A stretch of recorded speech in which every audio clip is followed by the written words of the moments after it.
Well, in this chapter, we will be deconstructing this scene. You have access to the model as an FBX model. You have access to the texture. Nothing will stand in your way to duplicate what I'm doing in my scene.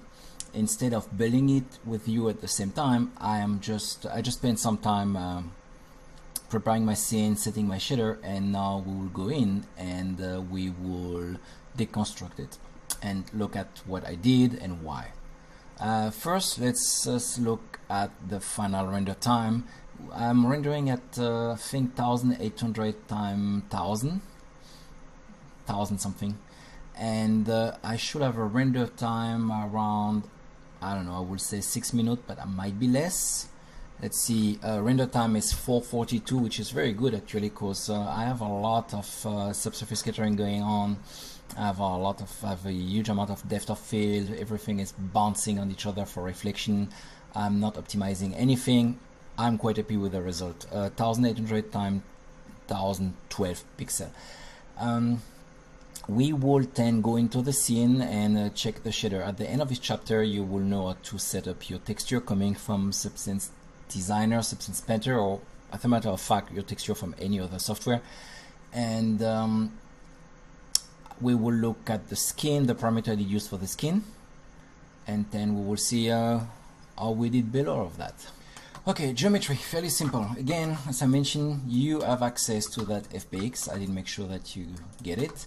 I also gave you the quick texture and very quick UV I did generate just for the purpose of this demo. You will see it's fun. For now, I think we should just look at the hypershade and look at what's going on. What do we have on the hypershade? First, we have the Alien A shader, which basically is just my base shader where I drop the texture coming out of Substance Painter. Before we do that, maybe we should try to get a decent resolution to render. Let's see if we can access that from here. No. Where are my render setting outliner? No, no, no, no. And they are hidden here. We will say that the render should be back to 1000, and maybe the preset should be back to default setting. So we should get a very, very, very quick IPR to see how fast it goes. Wrong window. Actually, we did move the camera, but it's fine. We can come back here, roughly here, and that's what we get. Okay. Shader. Let's see if we can do something where we drop that there.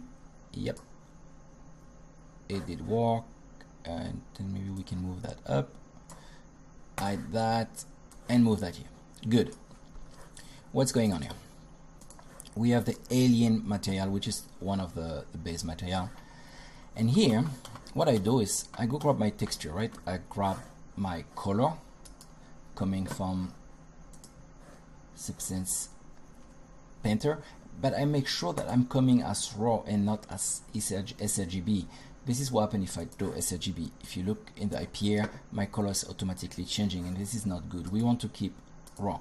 The only sRGB that you want to have are for the grayscale image that are here, and for the metallic sRGB, and for the roughness.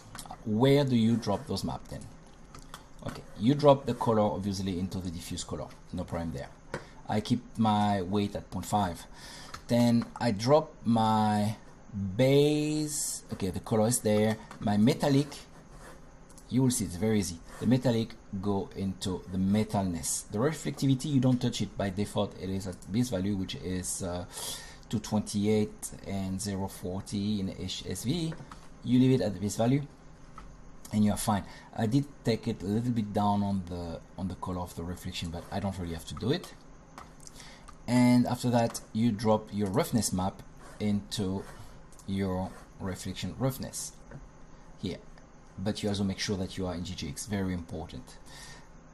since this is the BIDF that work the best with the texture coming out of Substance Painter or Substance Designer. Color space sRGB. So that's for one material. That's the first material. Let's see if we go to the base color, and if we play a little bit with maybe here, and we do a color offset to red. Let's see what's going on here. You can see my color here on his headphone and on his armband are kind of screwed up, and that's actually fine. We can take it down and take the exposure down. So it's obviously not something you will want to do, but I wanted to show you the effect. So I bring those values back to 0. Now let's move to the next shader. What I have going on is I have alien B, which is exactly the same. There is no secret there. Tree map and a normal map that I'm bringing in. Actually, if we look here and we extend that, we see that my normal map is here, and I'm pointing to it, and that's only stuff I do. I'm not doing anything sorcerous right there. Just grabbing a normal map, it's coming. You might want to flip the normal depending of what tangent space you did paint them in Substance Designer or Substance Painter or whatever tool you are using. Make sure that you're OpenGL or DirectX, and you might have to flip your normal. Nothing annoying about it, it just needs something you need to know. So after that we move to eyes. Okay, that's interesting. If we go closer here, and maybe we can move that bigger, and I will turn off the depth of field going in my camera. Where's my perspective shape? Must be this one. I remove my depth of field and remove my photographic exposure. Actually, I enable my photographic exposure back, and I put it maybe at 800 here. Yeah, better. If you look into his eye, for me, his little fella, you realize I have light casting eyeballs, and on top of those eyeballs I have what I call the eye cover. And if I go into, okay, those are the eyes, and here are the eye cover. And now look, the way I use it is I go into the weight for my reflection transmission, and if I put it strongly, you see I get glowing eye, or 0.002. I get a slight hint of color. Maybe I want too low on this one, but here let's say 8. So that's for the light of the eyes. Then the tube behind him, glass, I have 0 texture into it. I'm just playing with the shader, always using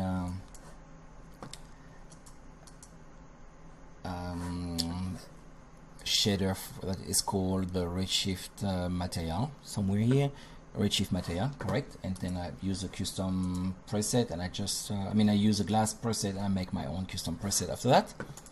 Nothing interesting. The hose, that's so simple. That's just a bump map on the UV. Actually those UV are terrible, but it's just for me to have something there to catch some light a little bit when I'm in the depth of field. The light here is what's inside the tube. Again, nothing crazy. We are having a temperature, we are in the warm, we are double-sided, density multiplier 3. Let's see what happens if we make 20. Then you can see it here, it's way too bright, and that's why I will put it back at 3. Then we have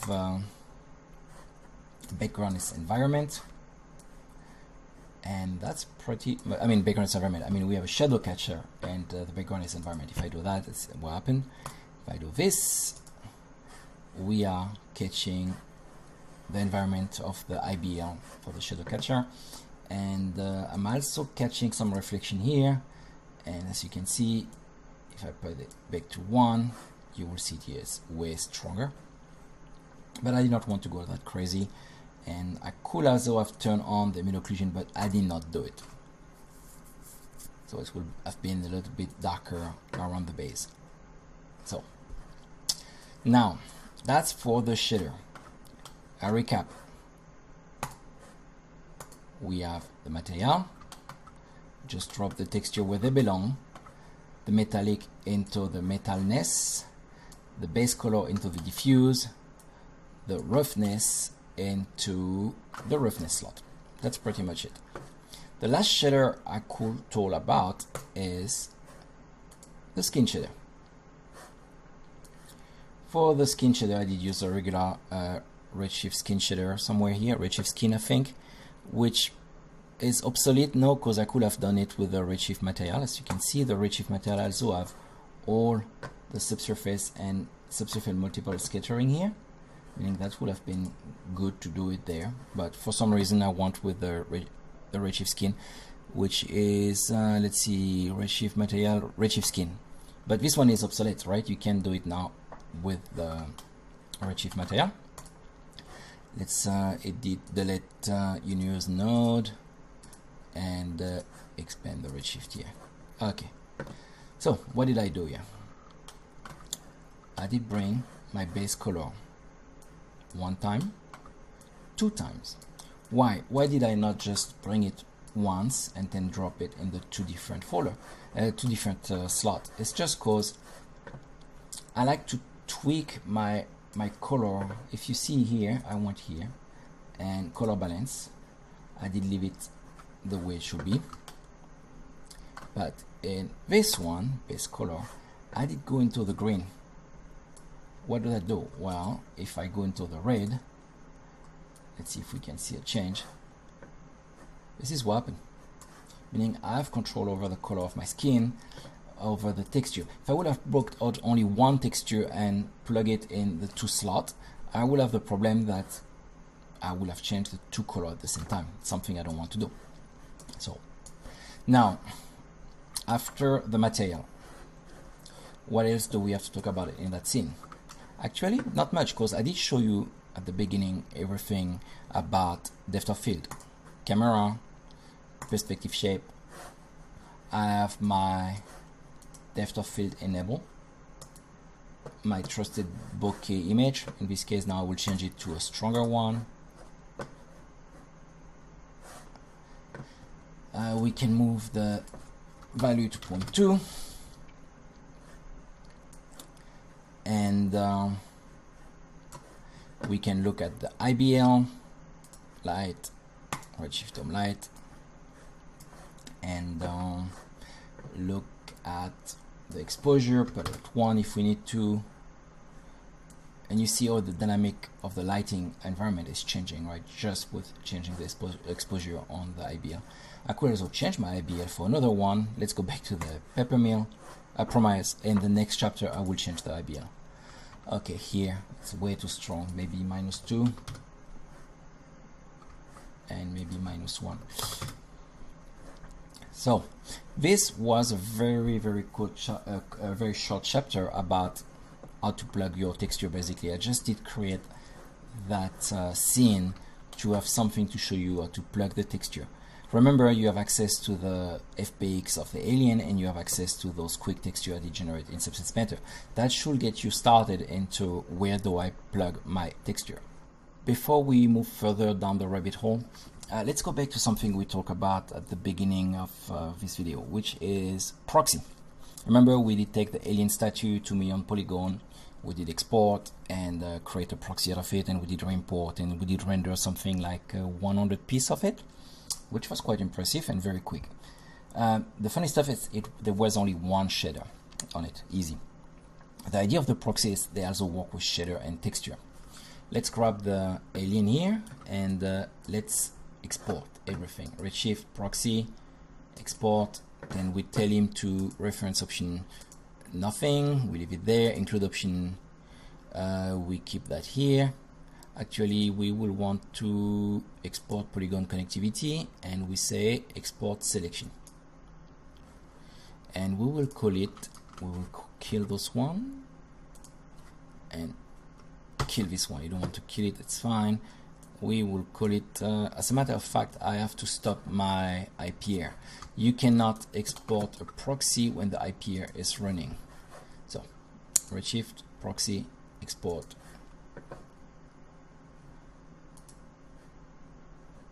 Export selection, do not let me kill it, but it's fine. Alien Pro, alien standing dash lens.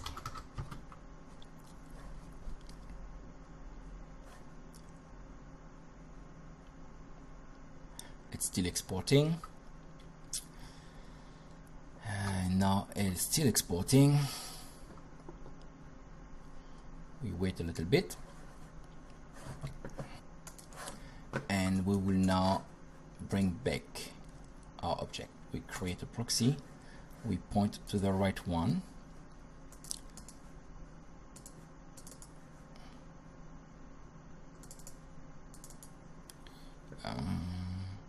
no moon, and alien and proxy lens open. And as you can see, and we do an IP here, the proxy is commed, sending the file, and we should see it happen right now. Here it is. So if we move like that, we see that we have the two objects. Why is my API not updating? Did I stop it? Maybe. Anyway, we can, yeah, we have our two objects together with a texture. So now we could grab this one again. Let's go in full screen and remove the IP here. And let's look at what we do with this one. We remove the lens, and we will export this one. Redshift, proxy, export, export selection, alien standing, no lens. Even if I did write it wrong, it's exporting. So let's bring it again. Redshift, proxy, create, and point to the right one.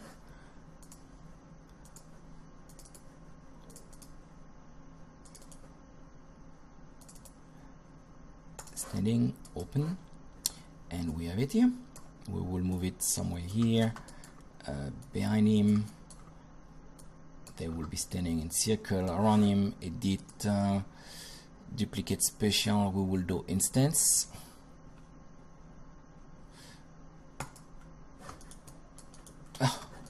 Yeah, it's quite a lot. Let's kill those one. We don't need them. Let's move this one here somewhere. We will adjust them later in the camera viewport.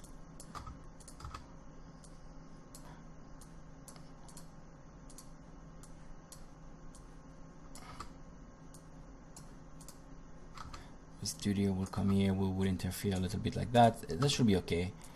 And over here, there. This one will be somewhere here. There, because we will be pointing at the dude.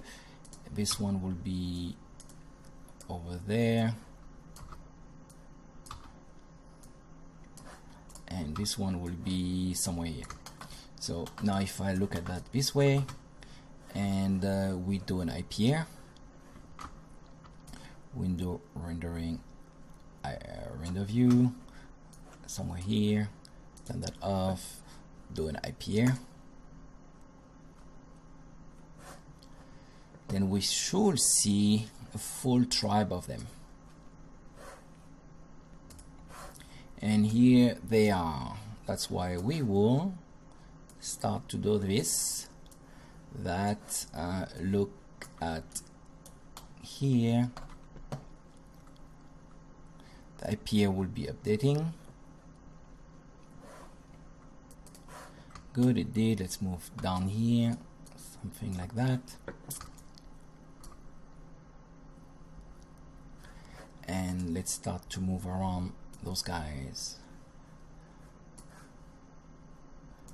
Here, let's do that. Let's move this one there. And this one is looking this way.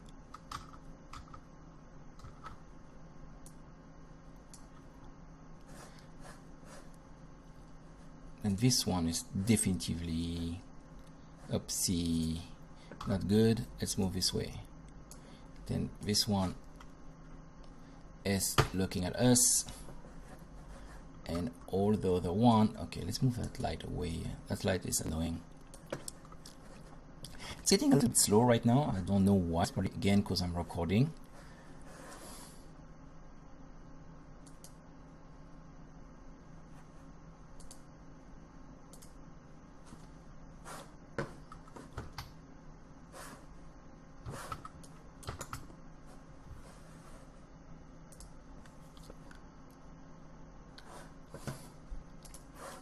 So, and IP again.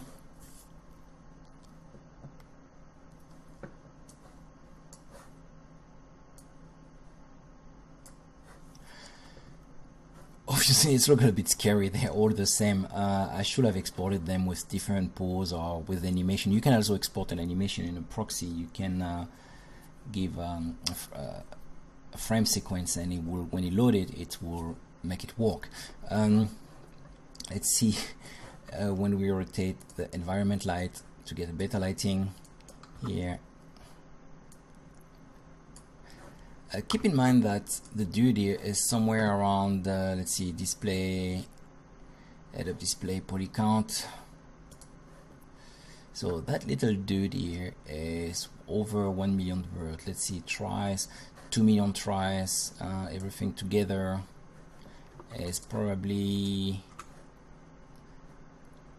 almost 2.1 million tries, and we have 1, 2, 3, 4, 5, 6, 7, 8, 9, 10 of them, meaning we are rendering 20 million polygon right now.